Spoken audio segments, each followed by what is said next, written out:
1990년대 말 외환위기를 겪은 이후 한국인들의 뇌리에는 결코 무너지지 않는 하나의 거대한 신화가 자리 잡았습니다.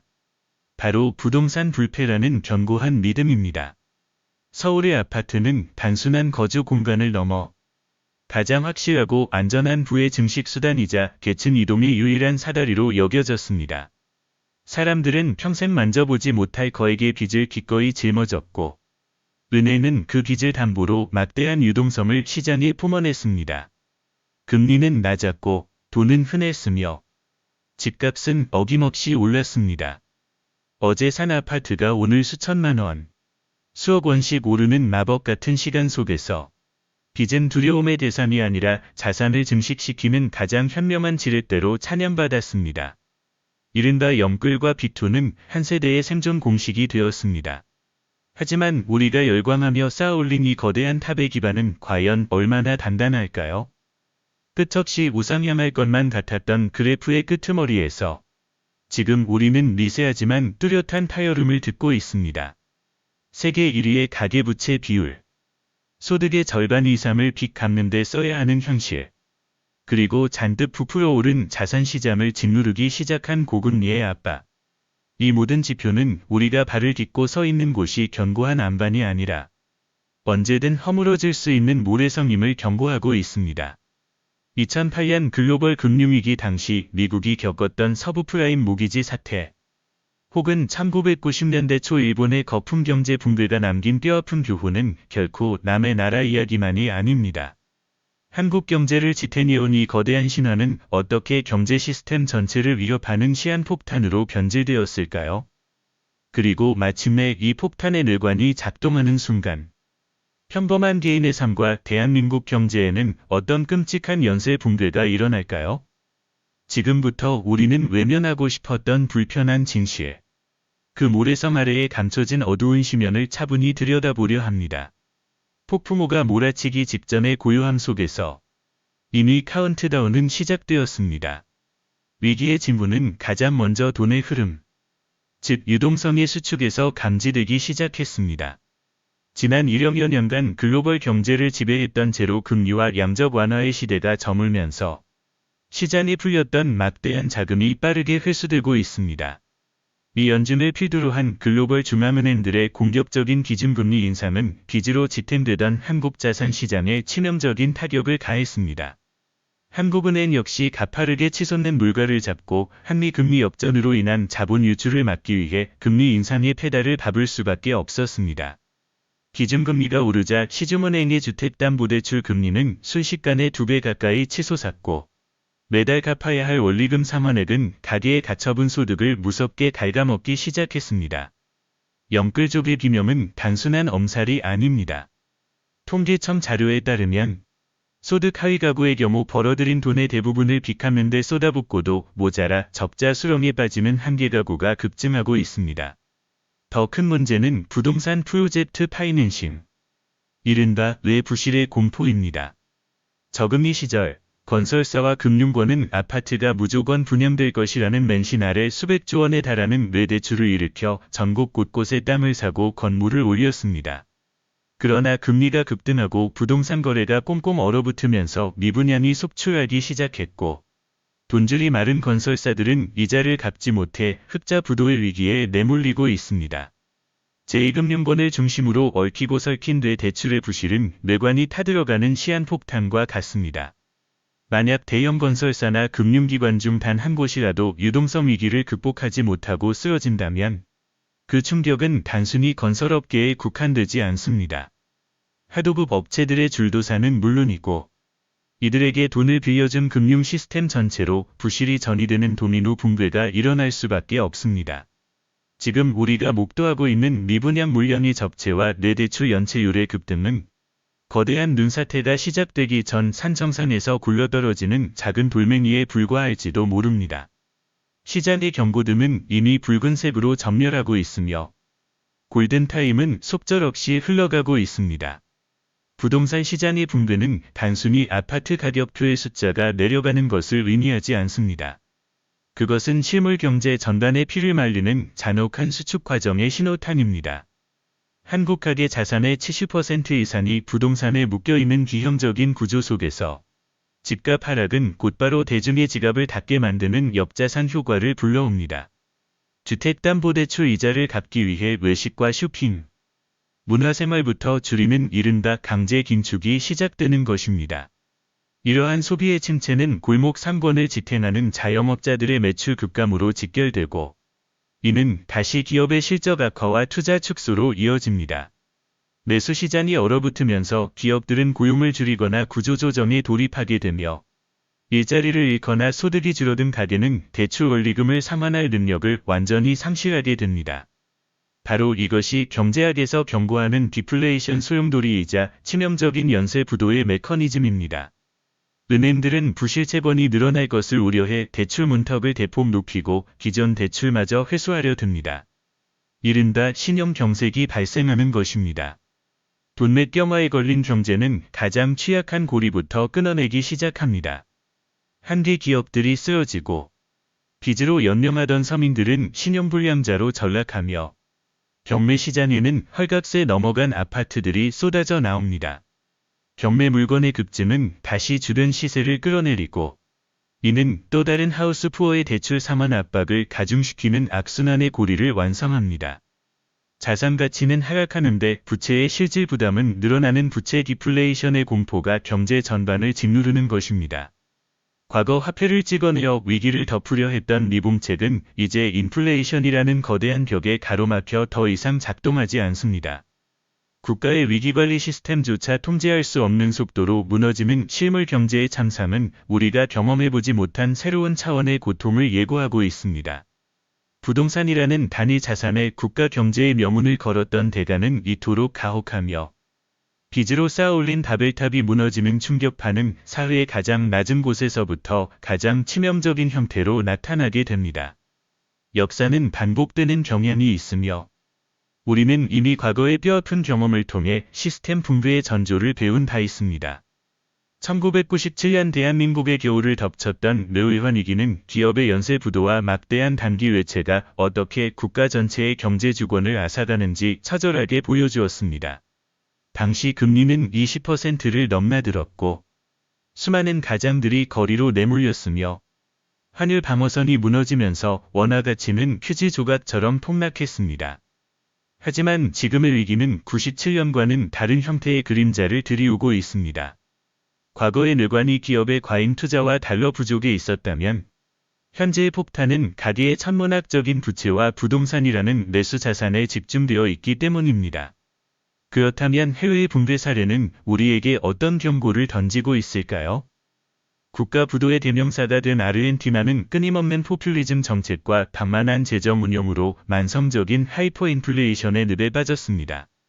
화폐 가치가 사실상 소멸하면서 국민들의 삶은 피폐해졌고 외환 보유고가 바닥난 상태에서 거듭된 디폴트 선언은 국제사회의 신뢰를 완전히 잃게 만들었습니다.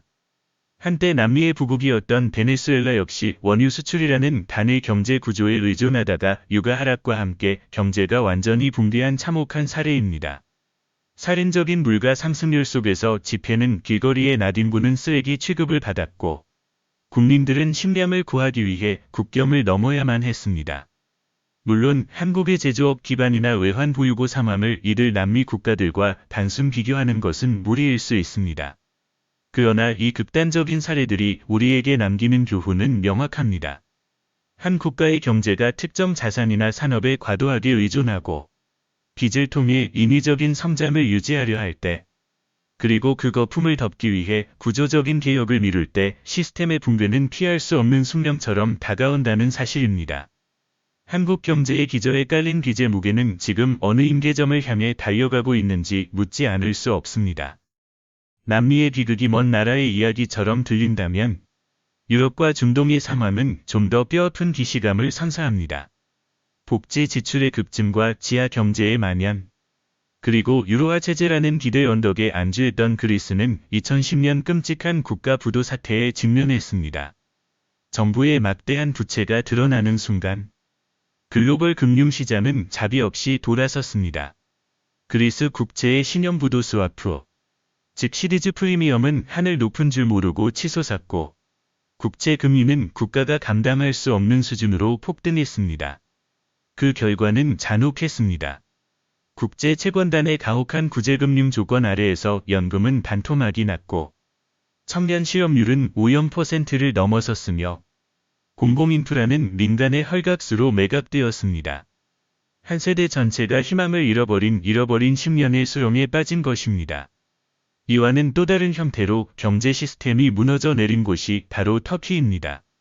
터키는 만성적인 경상수지 적자와 높은 인플레이션에도 불구하고 대통령의 노골적인 시장 개입과 비정상적인 금리 인하 정책을 고집했습니다. 경제학의 기본 원리를 무시한 채 돈을 풀어 경기를 부양하려 한 데다는 리라와 가치의 대폭락이었습니다. 수입 물가가 치솟으며 서민들의 장바구니 물가는 파탄에 이르렀고 달러 표기 부채를 짊어진 기업들은 속수무책으로 무너졌습니다. 환율 방어를 위해 외환 보유고를 소진했지만 시장의 불신을 되돌리기에는 역부족이었습니다. 그리스와 터키의 사례는 국가 신인도가 한번 무너졌을 때 회복하는 것이 얼마나 고통스러운 과정인지, 그리고 정치적 이해관계가 경제 논리를 압도할 때 벌어지는 참사가 무엇인지 명백하게 증명하고 있습니다. 오늘날 한국의 시리즈 프리미엄은 아직 안정적인 수준을 유지하고 있지만 급증하는 가계부채와 재정 적자, 그리고 수출 경쟁력에 저하라는 상중고는 해외 투자자들의 예리한 시선에서 결코 자유로울 수 없습니다. 외환 시장의 작은 파동조차도 국가 경제 전체를 흔들 수 있는 취약성이 점차 커지고 있는 지금, 우리는 이들 국가가 겪은 고통의 터널을 결코 가벼이 여겨서는 안 될 것입니다. 해외 연쇄 붕괴 사례가 우리에게 보내는 경고장을 다시 한국의 현실로 가져와 보겠습니다. 지금 대한민국 경제를 짓누르는 가장 거대한 먹구름은 단연 부동산 시장의 경착륙 가능성과 이에 연동된 금융 시스템의 붕괴 위협입니다. 한국은행이 금리를 무작정 올릴 수도, 그렇다고 내릴 수도 없는 진퇴양난의 딜레마에 빠진 이유가 바로 여기에 있습니다. 미국과의 기준금리 격차가 크게 벌어진 상황에서 환율 방어와 물가 안정을 위해서는 추가적인 금리 인상이 필수적입니다. 자본 유출의 방파제를 높이 쌓아야만 외국인 투자자들의 이탈을 막을 수 있기 때문입니다. 그러나 금리를 올리는 순간 일부 현영조 원을 돌파한 가계부채의 이자 부담은 눈덩이처럼 불어나 내수경제의 숨통을 완전히 끊어놓게 됩니다. 영끌로 내 집 마련에 나섰던 2형 3형 세대와 대출로 버티는 자영업자들은 곧바로 연체의 늪으로 추락할 수밖에 없습니다. 반대로 부동산 시장의 붕괴를 막고 이자 부담을 줄여주기 위해 금리를 내리거나 섣부르게 유동성을 공급한다면 어떻게 될까요? 이는 벼랑 끝의 선원화 가치를 나락으로 밀어떨어뜨리는 치명적인 자충수가 될 수 있습니다. 1. 달러 환율의 급등은 수입 물가의 폭등을 불러와 서민들의 실질 소득을 감소시키고 기업의 생산 비용을 극단적으로 높여 수출 경쟁력마저 갉아먹게 됩니다. 과거 아르헨티나나 터키가 겪었던 살인적인 인플레이션과 자본 탈출의 전철을 밟게 될 위험이 커지는 것입니다. 이처럼 부동산 불패 신화가 만들어낸 천문학적인 부채는 통화 정책의 손발을 꼼꼼 묶어버렸고 국가 경제가 외부의 충격에 대응할 수 있는 기초 체력을 바닥까지 고갈시켰습니다. 어느 쪽을 선택하든 가혹한 경제적 고통이 수반되는 상황. 이것이 바로 우리가 빚으로 쌓아올린 모래섬 위에서 마주한 가장 섬뜩하고 현실적인 위기의 본질입니다. 결국 폭탄 돌리기의 끝에는 누군가 그 폭발을 온몸으로 감당해야만 하는 잔혹한 청구서가 기다리고 있습니다. 시스템의 붕괴를 막기 위한 국가 차원의 결단이 지연될수록 평범한 시민들이 짊어져야 할 대가는 더욱 무겁고 가혹해질 수밖에 없는 절체절명의 시간입니다. 위기를 더욱 가속하는 또 다른 근본적인 원인은 바로 대한민국이 직면한 유례없는 인구 구조의 붕괴입니다. 세계에서 가장 빠른 속도로 진행되고 있는 저출산과 고령화는 단순히 노동력 부족의 문제를 넘어 자산 시장의 장기적인 우상향 기대감을 뿌리째 흔들고 있습니다. 그동안 한국의 부동산 시장은 끊임없이 도시로 유입되는 젊은 인구와 핵가족화에 따른 세대수 증가, 그리고 이들이 만들어내는 탄탄한 주택 수요를 기반으로 성장해왔습니다. 그러나 합계 출산율 0.7명대라는 참담한 지표는 이 견고했던 수요 기반이 사실상 허물어지기 시작했음을 선고하고 있습니다. 집을 사줄 수 있는 다음 세대는 급격히 줄어들고 있는데 베이비붐 세대의 은퇴와 사망으로 인해 시장에 쏟아져 나올 잠재적 매물은 폭발적으로 늘어나는 공급 과잉의 시대가 다가오고 있는 것입니다. 인구 절벽이 초래하는 내수 침체는 부동산 가치 하락에 기름을 붓는 격입니다. 소비 여력을 갖춘 젊은 층이 사라진 도시는 활력을 잃게 되고, 이는 상가와 오피스 등 수익형 부동산의 공실률 급등으로 직결됩니다. 부동산 불패 신화의 핵심이었던 언젠가는 오른다는 심리적 저지선이 무너지는 순간, 사람들은 더 이상 빚을 내어 집을 사지 않게 될 것입니다. 일본이 1990년대 초 버블 붕괴 이후 겪었던 잃어버린 30년의 궤적을 짚어보면, 인구 감소와 자산 디플레이션이 결합했을 때 경제 전체가 얼마나 깊고 긴 장기 침체의 늪에 빠지는지 똑똑히 확인할 수 있습니다. 인구가 줄어드는 축소 사회에서 과거와 같은 폭발적인 자산 가치 상승을 기대하는 것은 모래섬을 쌓고 그 위에 다시 콘크리트 빌딩을 올리려는 환상에 불과합니다. 우리는 이제 성장의 시대가 남긴 달콤한 최면에서 깨어나 인구 감소라는 차갑고 잔혹한 현실이 만들어낼 새로운 자산 시장의 룰을 정면으로 마주해야만 합니다. 그것은 국가 경제의 근간을 흔드는 단 한 번도 경험해보지 못한 고통스러운 구조 변화의 서막일지도 모릅니다. 빚의 거품이 거친 자리에 남겨질 냉혹한 진실을 직시하지 못한다면 우리에게 다가올 미래는 일본의 전철을 밟는 것조차 사치일 정도로 치명적일 수 있습니다. 경제의 시한폭탄이 찔깍거리는 가운데 사태를 수습해야 할 정부와 중앙은행의 고심은 날이 갈수록 깊어지고 있습니다.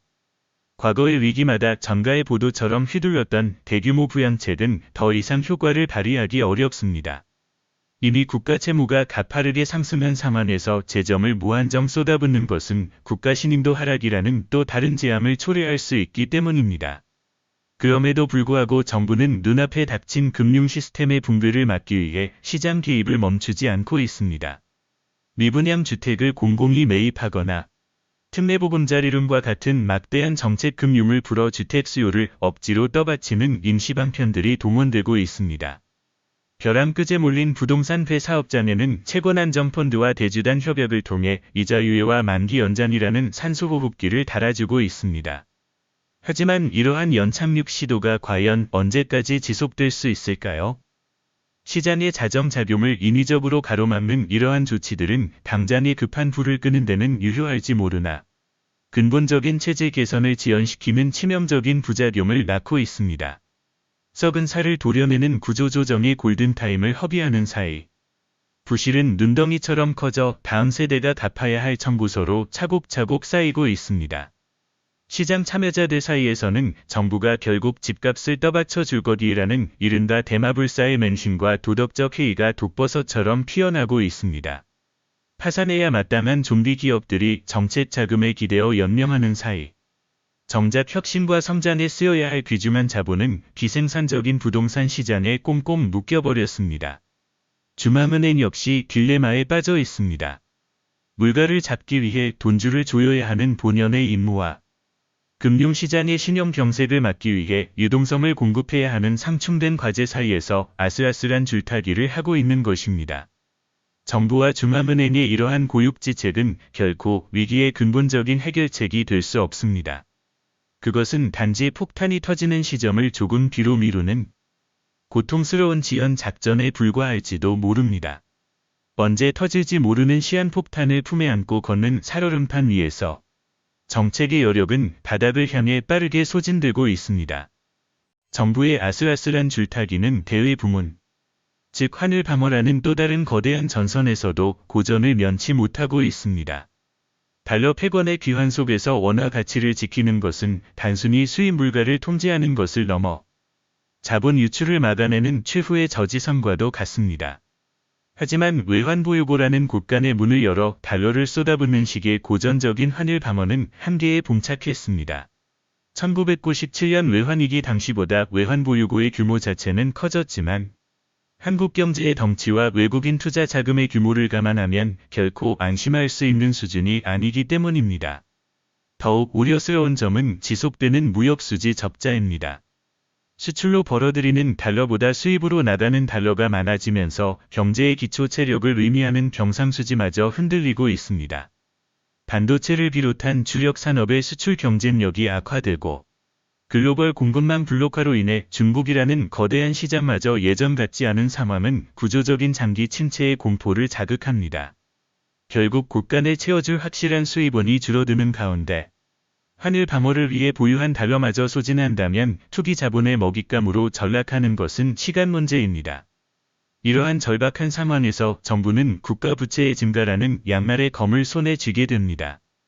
부족한 세수를 메우고 경기를 부양하기 위해 국채 발행을 늘리다 보면 재정 건전성이라는 한국 경제의 마지막 남은 방패마저 금이 가게 됩니다. 국제 신용평가사들은 이미 고령화로 인한 복지 지출의 급증과 잠재 성장률의 하락을 근거로 한국의 장기적인 국가 신임도에 의문 부호를 던지고 있습니다. 재정의 둑이 무너지고 국가 채무가 통제 불능의 상태로 치솟을 때 글로벌 금융시장이 얼마나 냉혹하게 돌아서는지는 유럽 재정 위기의 사례가 똑똑히 보여주었습니다.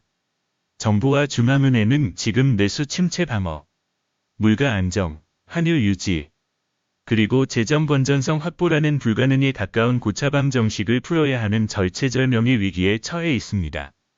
어느 한 곳이라도 균형을 잃는 순간 경제 전반을 덮칠 파국은 우리의 상상을 초월할 것입니다. 거대한 시스템의 위기 앞에서 평범한 개인은 거센 파도 앞에 돛단들처럼 무력하게 느껴질 수 있습니다. 하지만 경제의 겨울이 다가올 때 살아남는 자는 가장 힘센 자가 아니라 변화에 가장 빠르게 적응하고 철저히 대비한 자입니다. 지금 당장 개인이 취해야 할 가장 시급하고 핵심적인 생존 전략은 바로 현실에 대한 뼈아픈 직시와 가혹한 부채 다이어트입니다. 끝없이 집값이 오를 것이라는 부동산 불패 신화의 환상에서 깨어나는 것이 그 첫걸음입니다. 지금은 레버리지를 일으켜 자산을 불려나가던 공격적인 투자의 시기가 아니라 혹독한 추위를 견뎌내기 위해 웅크리고 생존을 도모해야 할 방어의 시간입니다. 영끌과 비투로 쌓아 올린 자산의 허울을 벗어던지고 철저하게 현금 흐름 중심으로 가계의 재무 구조를 뜯어고쳐야 합니다. 가장 먼저 변동금리 대출을 고정금리로 전환하거나 보유한 자산을 처분해서라도 빚의 규모 자체를 줄여야 합니다. 이자 부담이 가계의 소득을 갉아먹고 결국 파산의 벼랑끝으로 등 떠미는 악순환의 고리를 선제적으로 끊어내야 하는 것입니다. 당장의 손실을 확정 짓는 것이 두려워 결단을 미루는 것은 썩어가는 상처를 방치하는 것과 같습니다. 고통스럽더라도 과도한 대출을 털어내고 현금 비중을 높이는 것만이 자산 가격이 바닥을 치는 디플레이션의 공포 속에서 살아남을 수 있는 유일한 생명줄입니다.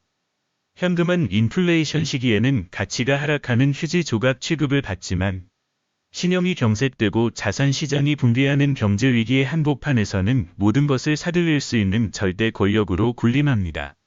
또한 불효불급한 지출을 통제하고 저축을 늘려 최소 6개월에서 1년치의 생활비를 비상예비 자금으로 확보해 두어야 합니다.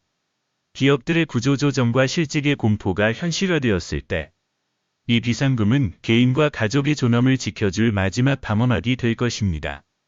부채의 무게를 가볍게 하고 현금의 방패를 단단히 쥐는 것. 이것이 폭풍우 치는 밤을 무사히 넘기기 위한 가장 기본적이면서도 강력한 개인의 생존 법칙입니다. 부채를 줄이고 현금을 확보하는 1차 방어선을 구축했다면 다음 단계는 자산의 포트폴리오를 전면적으로 재편하는 것입니다. 한국인들의 자산은 지나치게 국내 부동산에 편중되어 있습니다. 이는 대한민국이라는 단일 국가의 경제 시스템의 모든 운명을 뱉히는 것과 다름없습니다. 시스템 붕괴의 위험성을 분산하기 위해서는 시야를 해외로 넓혀 글로벌 자산 배분에 나서야 합니다. 기축통화국인 미국의 국채나 달러화 자산은 글로벌 경제 위기 상황에서 가장 강력한 피난처 역할을 합니다. 원화 가치가 하락하고 국내 자산 시장이 흔들릴 때 달러 기반의 자산은 가계의 부를 지켜주는 든든한 보험이 될 수 있습니다. 또한 성장이 정체된 국내 시장을 벗어나 인구 구조가 젊고 새로운 부가가치를 창출해내는 글로벌 혁신 기업들로 눈을 돌려야 합니다. 위기 속에서도 생존을 넘어 시장을 지배할 수 있는 강력한 현금 창출 능력과 기술적 해자를 갖춘 기업에 분산 투자하는 지혜가 필요합니다. 하지만 투자의 본질은 단순히 유망한 종목을 고르는 것이 아니라 경제를 움직이는 거시적인 흐름과 지표를 읽어내는 통찰력에 있습니다. 금리의 향방, 환율의 변동, 그리고 물가 지표의 의미를 파악하는 경제 문해력은 위기 상황에서 선택이 아닌 필수가 되었습니다. 막연한 공포에 휩쓸려 패닉셀림을 하거나 근거 없는 다단면에 속아 성급하게 투기 자본을 들이미는 우를 범해서는 안 됩니다. 지금은 유튜브나 소셜미디어에 떠도는 검증되지 않은 정보의 홍수 속에서 옥석을 가려내고 자신만의 냉철한 투자 원칙을 세워야 할 때입니다. 위기는 고통스러운 파괴의 과정인 동시에 기존의 질서가 무너지고 새로운 부의 지도가 그려지는 기회의 공간이기도 합니다. 모두가 두려움에 떨며 도망칠 때 헐값에 던져진 우량 자산을 줍기 위해서는 철저한 준비와 지독한 인내가 뒷받침되어야 합니다. 모래성이 무너져 내린 뒤 그 잔해 속에서 새로운 반석을 찾아내는 자만이 다음 사이클의 승자가 될 수 있습니다. 맹목적인 믿음을 버리고 글로벌 경제의 흐름에 올라타는 유연성만이 다가올 경제적 빙하기를 버텨낼 강력한 무기입니다. 자산시장의 방어막 구축 못지않게 중요한 생존 전략은 바로 개인의 근로소득 창출 능력을 극대화하는 것입니다. 거대한 경제 충격이 실물 경제를 덮칠 때 가장 치명적인 타격을 입는 것은 다름 아닌 평범한 월급쟁이들의 일자리입니다. 기업들은 생존을 위해 가장 먼저 인건비를 줄이려 할 것이고 무자비한 구조조정의 칼바람은 업종과 직급을 가리지 않고 불어닥칠 것입니다. 이러한 절체절명의 위기 속에서 직장은 결코 평생의 피난처가 될 수 없습니다. 나의 노동 가치가 시장에서 얼마나 냉정하게 평가받고 있는지 직시하고 대체 불가능한 자신만의 핵심 경쟁력을 확보하는 데 사활을 걸어야 합니다. AI와 자동화 기술이 빠르게 인간의 일자리를 위협하는 시대적 변화 속에서 단일한 기술이나 과거의 경험에만 의존하는 것은 스스로 도태의 길을 걷는 것과 같습니다. 끊임없는 학습과 자기 개발을 통해 새로운 산업의 트렌드를 읽고 위기 상황에서도 수요가 마르지 않는 전문성을 갖추어야 합니다. 나아가 하나의 직장에만 매달리는 단일 소득원의 위험성을 인지하고 파이프라인을 다각화하려는 노력이 절실합니다.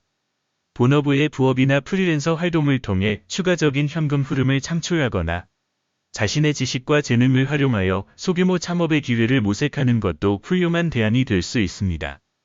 매달 꾸준히 꽂히는 현금 흐름은 불안정한 경제 상황 속에서 가게의 생존을 담보하는 가장 강력한 무기이자 심리적 방어선입니다. 혹독한 경제 위기는 불필요한 거품을 걷어내고 진정한 실력자만이 살아남는 냉혹한 적자 생존의 무대입니다.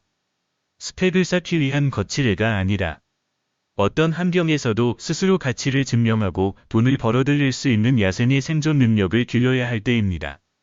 자산이 반토막 나는 고통스러운 시간 속에서도 잃지 않는 유일한 자본은 바로 나 자신의 능력뿐임을 잊지 말아야 합니다. 투자의 실패는 만회할 기회가 주어지지만 근로소득의 단절은 곧바로 생존의 위협으로 직결된다는 뼈아픈 진리를 가슴에 새겨야 합니다.